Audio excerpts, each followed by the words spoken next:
प्रेम नहीं कर सकते। और जब तक प्रेम नहीं होगा, जब तक आंखों से आंसू नहीं बहेंगे, तब तक भक्ति भी नहीं प्राप्त होगी।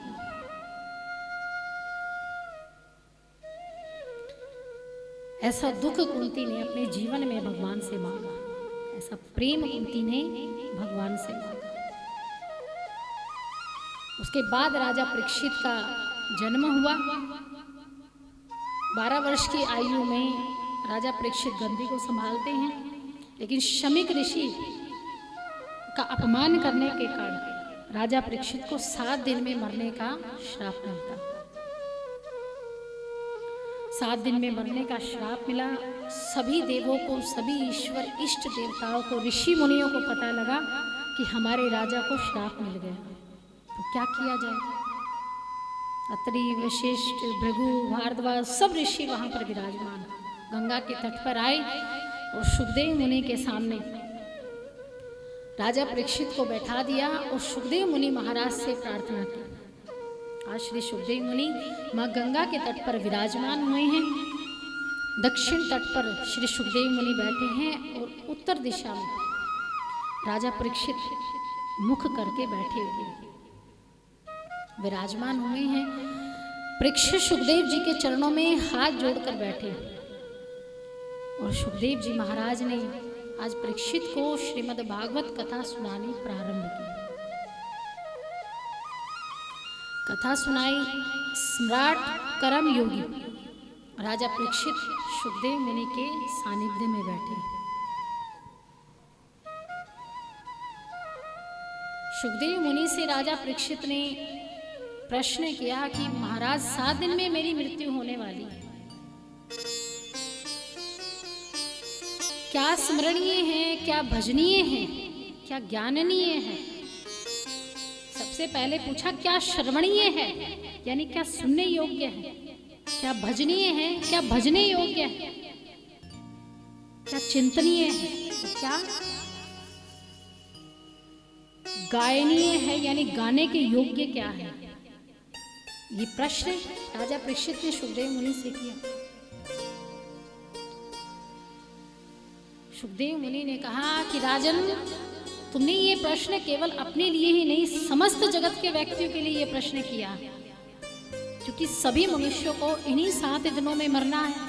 वहीं सोमवार से लेकर रविवार तक सभी को इन्हीं में मरना है, कोई 8वां दिन नहीं आता। तो मरने वाले व्यक्ति को क्या करना चाहिए? उसे ऐसा कौन सा मुक्ति का साधन अपनाना चाहिए? 2 साधन हैं, एक सत्य साधन है और एक कर्म साधन है। सत्य मुक्ति और कर्म मुक्ति, 2 प्रकार की मुक्ति। कौन सी मुक्ति की कथा सुनना चाहते हो? कर्म मुक्ति, जो कर्मों के अनुसार आपको मृत्यु होगी और उसके बाद जो आपके साथ उस परलोक में घटित होगा वो आपके कर्म के अनुसार है। लेकिन एक है सत्य मुक्ति। सत्य मुक्ति, जो मुक्ति ईश्वर से जोड़कर प्राप्त हो, वो है सत्य मुक्ति। तब सुखदेव मुनि से कहा कि महाराज, मुझे सत्य मुक्ति का रास्ता बताइए, जो 7 दिनों में मुझे पूर्ण रूप से प्राप्त हो जाए। तब सुखदेव मुनि ने कहा, इसका एकमात्र साधन है श्रीमद् भागवत श्रवण करना, लेकिन तुम्हें इसका नियम लेना होगा। कहा हाँ, जैसा आप कहेंगे मैं उसका नियम लूंगा। 7 दिनों तक एक आसन ग्रहण किया राजा परीक्षित ने, मलमूत्र त्याग दिया, भोजन त्याग दिया, पत्नियों को छोड़ दिया, राज्य साम्राज्य सब विहार करके छोड़ करके वैराग्य जीवन धारण किया और सुखदेव मुनि के सामने बैठ गए। तो पहला प्रश्न सुखदेव मुनि से जो राजा परीक्षित ने किया, वो सृष्टि की रचना का किया कि सृष्टि की रचना कैसे ब्रह्मा जी ने की, उस सृष्टि में सर्वप्रथम आने वाले कौन थे।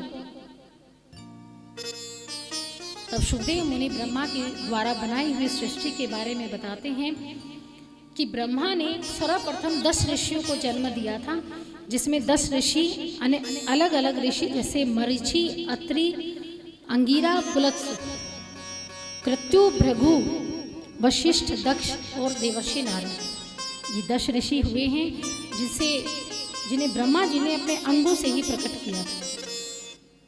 वाणी से सरस्वती, छाया से कर्दम ऋषि और दाएं भाग से स्वयंभू मनु और बाएं भाग से शत्रुपा। यानी एक स्त्री और एक पुरुष का होना आवश्यक है किसी भी वंश को आगे बढ़ाने के लिए। और मनु महाराज की संतान होने के कारण मैंने आपको बताया था कि हमें मनुष्य कहा जाता है।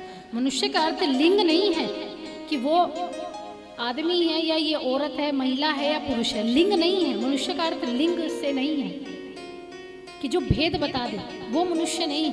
मनुष्य स्त्री जाति हो या पुरुष जाति हो या बच्चे हो, उन सबको मिलाकर मनुष्य कहा जाता है। भगवान नारायण के नाभि कमल से ब्रह्मा जी की रचना हुई है और ब्रह्मा जी की आंखों से, भ्रुकुटी से महादेव जी का प्रादुर्भाव हुआ।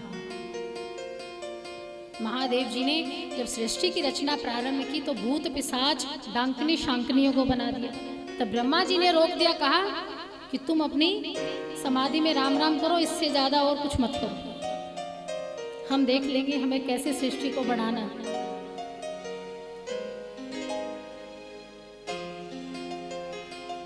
तब ब्रह्मा के दोनों हिस्सों से जो स्त्री और पुरुष आए, उनका संग हुआ और तब जाकर मनुष्य की प्रवृत्ति शुरू हुई, मनुष्य का जन्म प्रारंभ हुआ।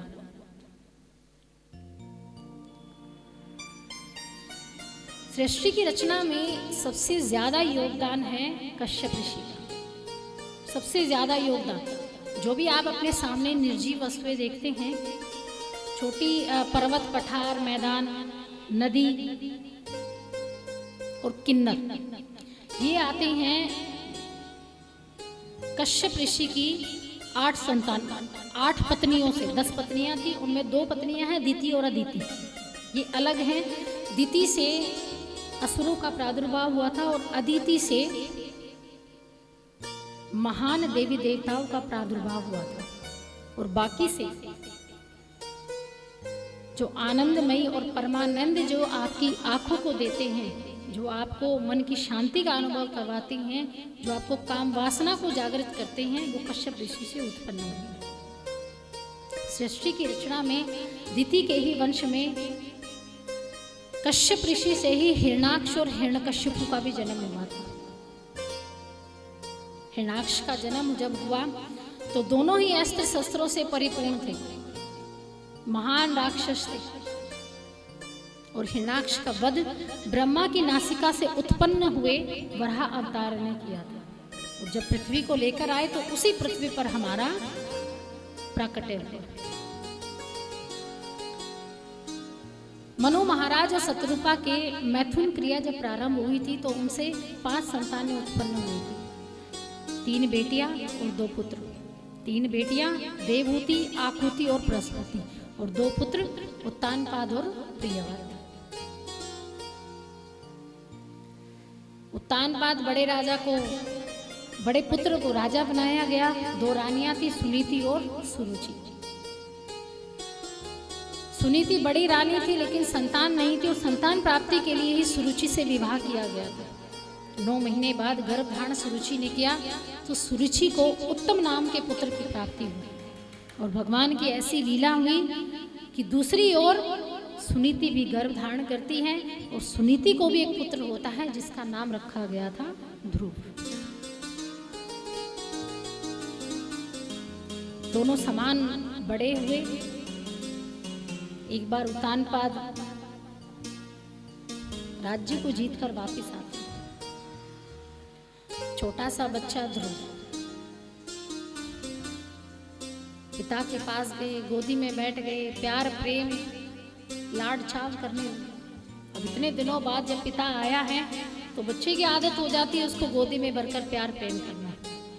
इतने बाद जब मिले हैं तो वो पूरे इतने दिनों का जो प्रेम है वो एक ही दिन में उड़ेल देते हैं।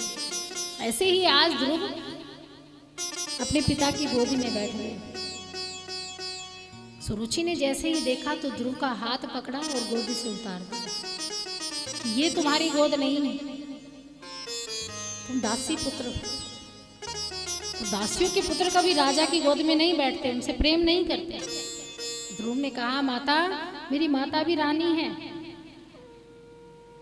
वो दासी नहीं है।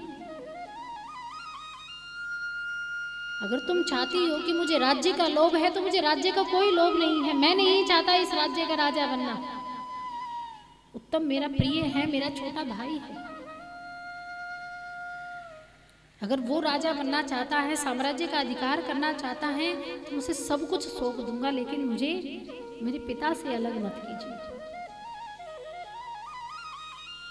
सुरुचि ने कहा कि तुम पुत्र कहलाने के लायक नहीं हो, तुम उत्तानपाद के पुत्र नहीं हो, क्योंकि तुमने मेरी गर्भ से जन्म नहीं लिया, तुम सुनीति पुत्र हो। अगर तुम पिता की गोद चाहते हो तो जाओ उस विष्णु से कह दो कि तुम्हें मेरी कोख से जन्म दे। आज सुरुचि ने अपनी गोद को, अपने गर्भ को भगवान विष्णु से भी उत्तम माना, विष्णु का अपमान किया।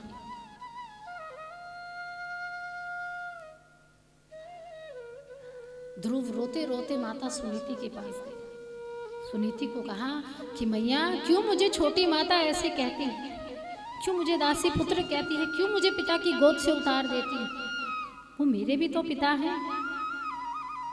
अब सुनीति समझाने को तो ये भी कह सकती थी कि हाँ, तुम्हारे भी पिता हैं, तुम्हारा भी राज्य में अधिकार है, तुम भी उस अधिकार को प्राप्त करने के लिए लड़ाई करो, युद्ध करो, कुछ बड़े हो जाओ।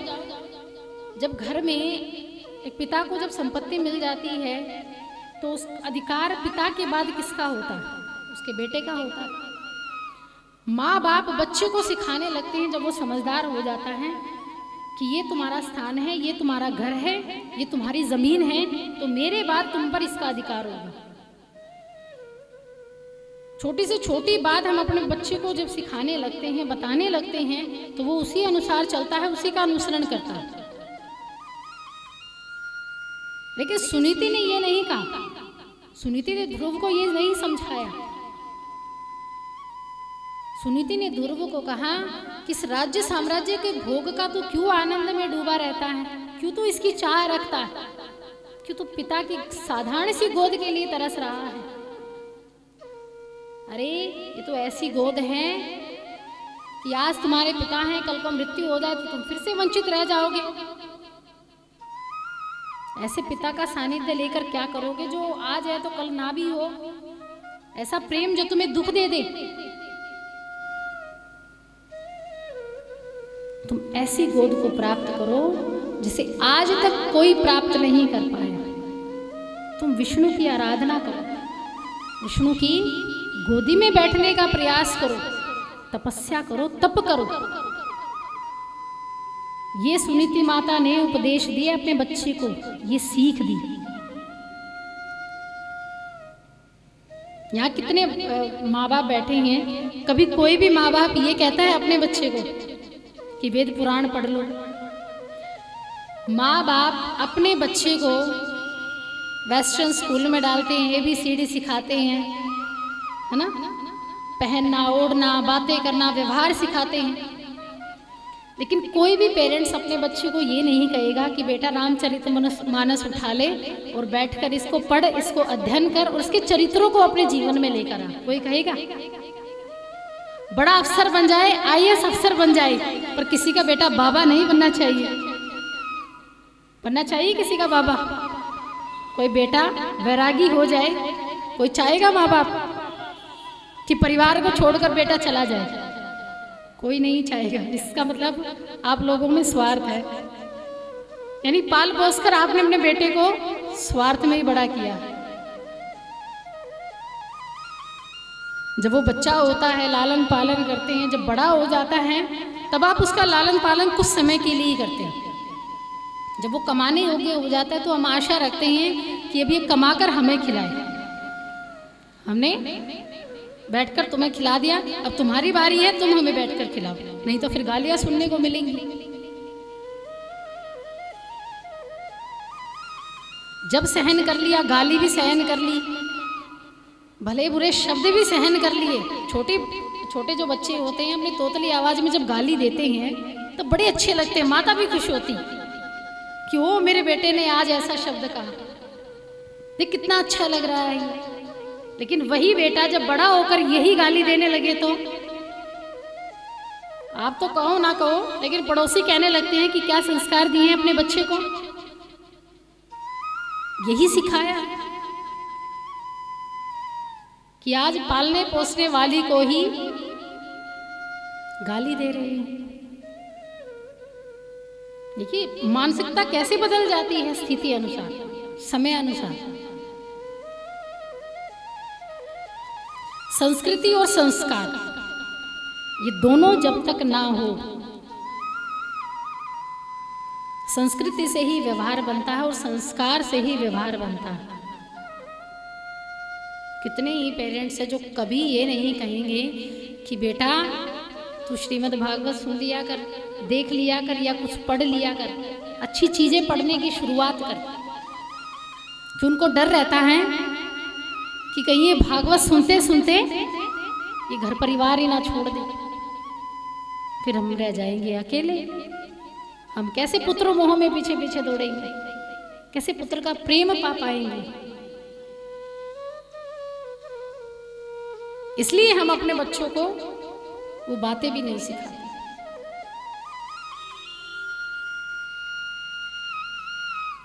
कोशिश भी यही करते हैं कि ऐसे स्कूल में बच्चा डल जाए कि पैदा होते ही फराटेदार इंग्लिश बोलना शुरू हो जाए। अब समझ में आए ना आए कोई बात नहीं, लेकिन मेरा बेटा फराटेदार इंग्लिश बोलता है।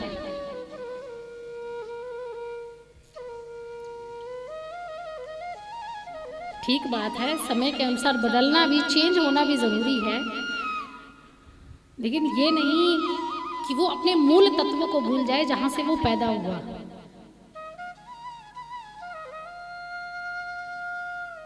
ये संस्कार और यही संस्कृति सुनीति ध्रुव जी को देती है।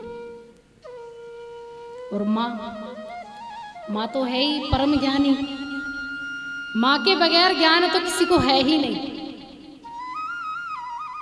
लड़की जब अपने घर होती है तो वो बेटी होती है, लेकिन जब विवाह होता है पत्नी बन जाती है, गर्भवती होती है, बच्चे को जन्म देती है, तो उसे कोई ट्रेनिंग नहीं लेनी पड़ती, माँ बन गई है, कोई प्रशिक्षण नहीं लेना पड़ता माँ बनने के लिए कि अब बेटा हो गया या बेटी घर में आ गई है तो थोड़ा ट्रेनिंग ले ले, या किसी स्कूल में एडमिशन करवा ले अपना कि बच्चे को कैसे पालना।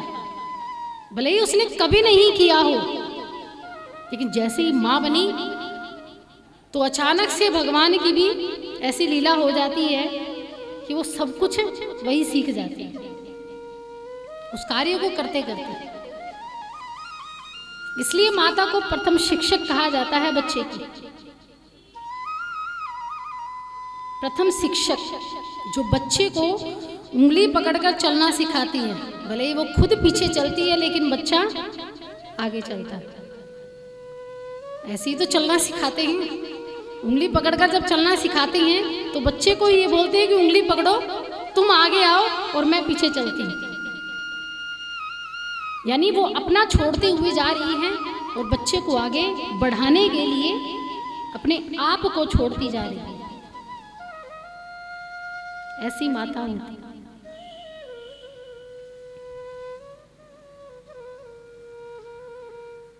वो सभी गुरुओं से, सभी विद्यालयों के शिक्षकों से, पिता से सबसे अलग चरित्र होता है माता का, माँ का, जिसको ना तो कभी सिखाने की जरूरत है ना सीखने की जरूरत है।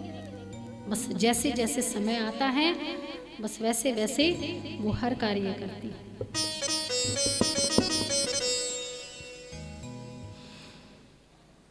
तो आइए, बड़ा प्यारा सा भाव,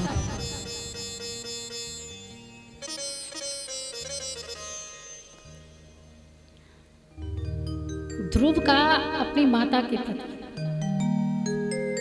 जब सुनीति से ये प्रवचन सुनते हैं, जब सुनीति से जब ये बात वो जानते हैं, ज्ञान लेते हैं, तब वही ध्रुव जी निहाल हो जाते हैं और उसी सीख का ये प्रभाव होता है कि आज ध्रुव को भगवान श्री कृष्ण की राह प्राप्त हुई।